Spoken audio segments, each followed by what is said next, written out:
আসসালামু আলাইকুম। দেশ এবং দেশের বাইরে যারা আমার ভিডিওটা দেখছেন সবারকে সালাম এবং ভালোবাসা। এবং আমি আসছি একটা অসুস্থ মানুষের কথা নিয়ে।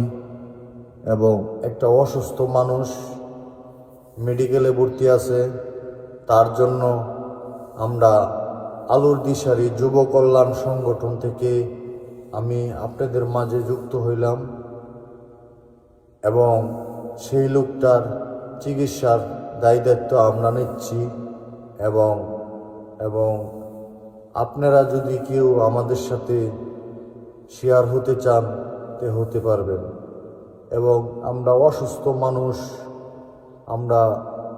অসুস্থ মানুষের পাশে দাঁড়াই এবং মানবিক কাজ করি এবং মানুষের জন্য